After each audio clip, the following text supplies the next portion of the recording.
Bismillahirrahmanirrahim. Assalamualaikum warahmatullahi wabarakatuh. Innal hamdalillah nahmaduhu wa nasta'inuhu wa nastaghfiruh wa na'udzu billahi min syururi anfusina wa min sayyiati a'malina. May yahdihillahu fala mudhillalah wa may yudlilhu fala hadiyalah.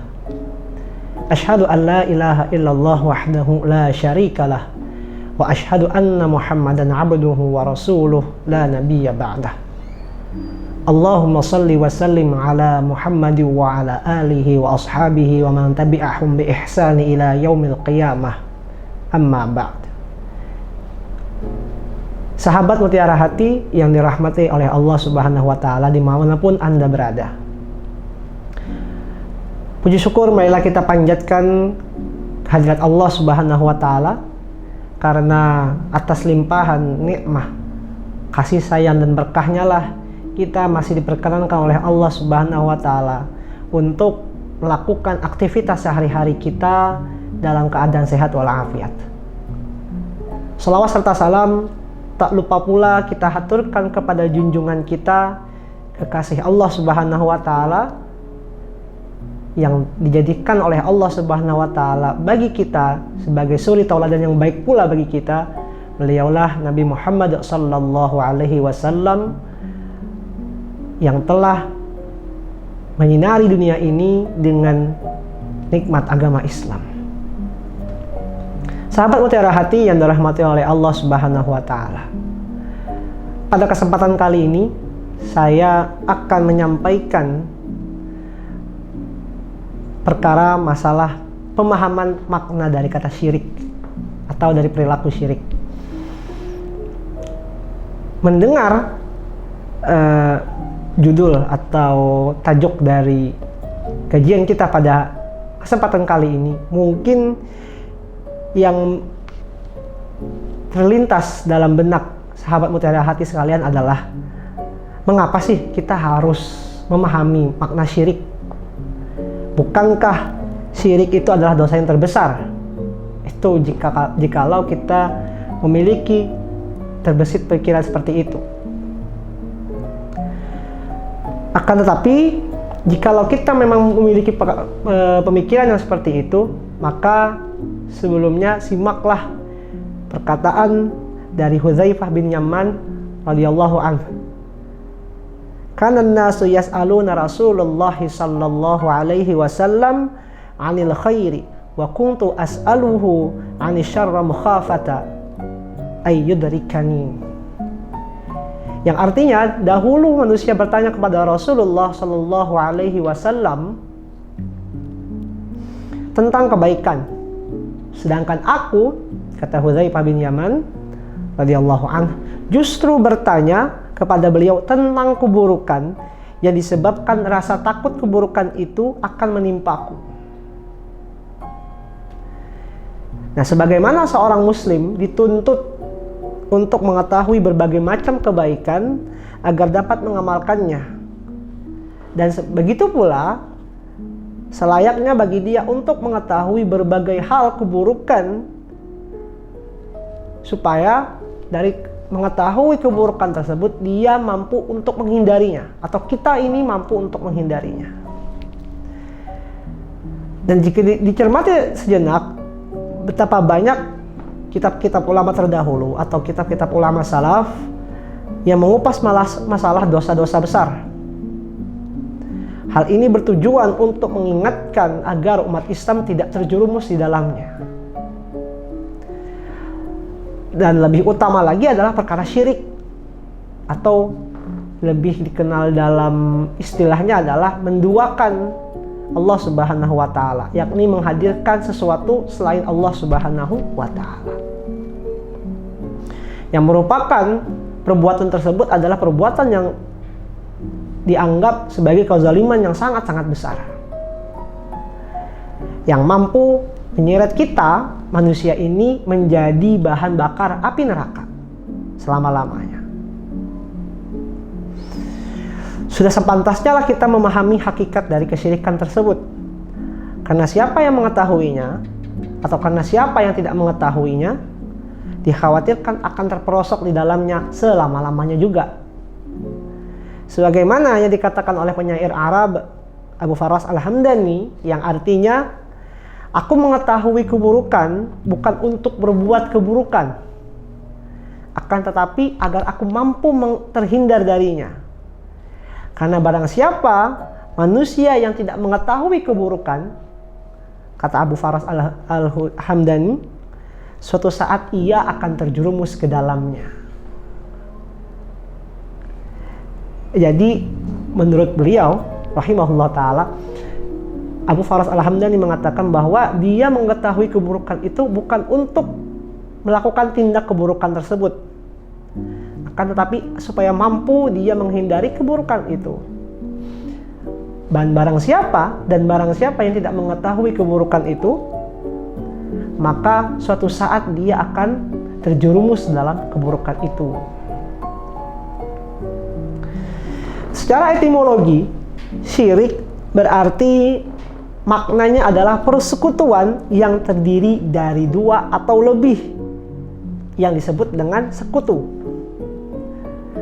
Sedangkan secara istilah atau secara terminologi, syirik berarti menjadikan Allah Subhanahu wa Ta'ala sebagai tandingan atau sekutu. Definisi ini bermuara dari hadis Nabi tentang dosa besar, anta ja'ala lillahi nida'a wa huwa khalaqaka. Engkau menjadikan sekutu bagi Allah sedangkan Dia yang menciptakanmu. Sebagian ulama membagi makna syirik menjadi makna yang umum maupun makna yang khusus. Dalam kategori syirik makna umum adalah jika menyekutukan Allah di dalam peribadahan hamba kepada Allah, atau dalam konteks uluhiyah atau ilahiyah, menyekutukannya di dalam perbuatannya atau rububiyah, serta nama dan sifatnya, asma wa al sifat. Akan tetapi jika disebutkan secara mutlak, syirik berarti memalingkan suatu ibadah kepada selain Allah Subhanahu wa Ta'ala. Dan inilah makna syirik secara khusus. Sebagaimana tauhid bermakna mengesahkan Allah dalam ibadah jika disebut secara mutlak.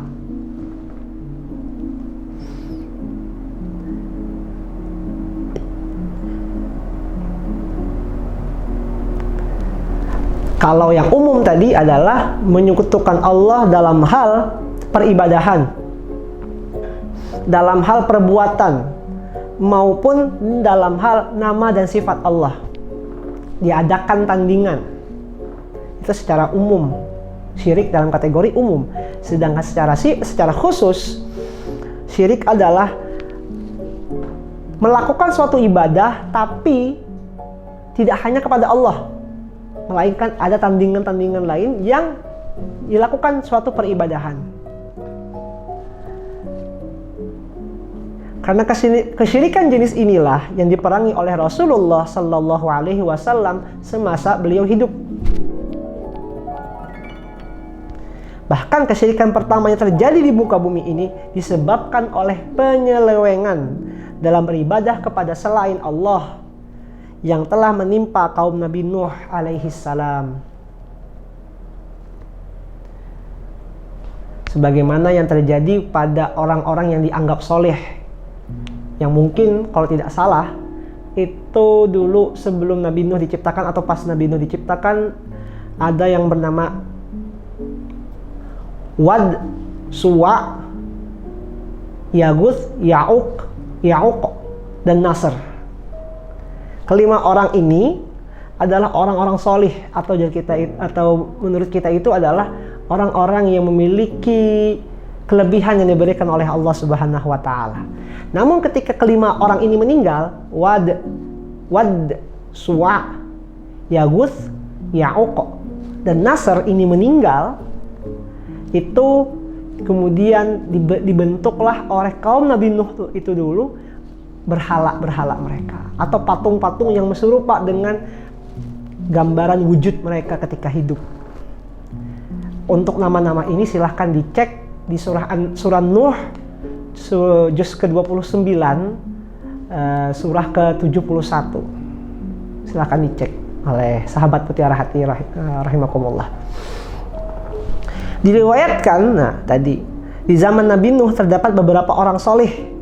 Ketika mereka wafat, syaitan membisikkan kepada manusia-manusia setelah mereka untuk mendirikan patung orang-orang soleh tersebut dan menamakannya dengan nama-nama mereka. Hal itu bertujuan untuk membuat mereka semangat dalam beribadah tatkala melihat patung tersebut. Sangat tipis sekali alasannya. Orang yang meninggal kemudian dibuat patung dalam hal supaya tambah semangat dalam beribadah. Sangat tipis sekali alasannya. Sangat-sangat indah sekali rayuan dari syaitan. Dan kala itu tiada seorang pun yang menyembah patung itu. Hanya sekedar ini nih patung. Namanya Wad, namanya Suwa, Yaguth, Ya'uq, dan Nasr. Akan tetapi ketika generasi pembuat patung itu wafat dan manusia berada di dalam kungkungan jahiliyah atau kebodohan, maka generasi setelahnya, setelah pembuat patung ini wafat, yang hanya sekedar untuk meningkatkan gairah beribadah kepada Allah Ta'ala ini tadi, sekedar dibuat patung itu supaya gairah beribadah tadi meningkat, untuk beribadah pada Allah tadi meningkat, dan hilangnya atau wafatnya generasi pembuat patung tadi kemudian berganti dengan generasi yang terkungkung dalam kebodohan, maka menjadikan patung kelima orang tadi sebagai sesembahan. Mereka telah menduakan Allah dan itulah sebesar-besarnya dosa. Yang awalnya tadi hanya supaya dijadikan bahan untuk semangat beribadah. Lambat laun, hari berganti hari, musim berganti musim, generasi berganti generasi. Ternyata generasinya tak sekuat dengan generasi-generasi yang lampau atau generasi-generasi yang dulu, sehingga menyebabkan lemahnya pengetahuan, lemahnya akal, yakni mengadakan tandingan yang harus diibadahi selain Allah Subhanahu wa Ta'ala. Kemudian dalam perilaku syirik tentu ada beberapa fenomena yang terjadi di dalamnya. Yang pertama, dalam hal uluhiyah atau syirik di dalam ibadah. Syirik dalam uluhiyah atau dalam ibadah kepada Allah bermakna menyekutukan Allah itu di dalam ibadah tadi, atau dengan kata lain menyelewengkan ibadah kepada selain Allah. Ini adalah definisi syirik ketika penyebutannya bersifat mutlak atau tetap. Karena kesyirikan ini yang paling menjamur dan parahnya tidak banyak orang yang menyadari akan hal itu. Betapa banyak manusia menduakan Allah di dalam penghambaan dirinya tanpa mereka sadari. Termasuk ibadah diantaranya adalah sholat, zakat, puasa, sembelihan atau kurban, sumpah, doa, istighosah, cinta, takut, harap, dan segala bentuk peribadahan seorang hamba kepada Allah Ta'ala. Oleh sebab itu, termasuk bentuk kesyirikan ketika seseorang menyembelih kurban untuk jin. Semisal untuk sesajen, untuk seserahan, terutama misalkan untuk dalam hal memberikan hasil alam misalkan, atau hasil bumi kepada laut atau penunggu laut misalkan, atau berdoa meminta pertolongan kepada orang mati,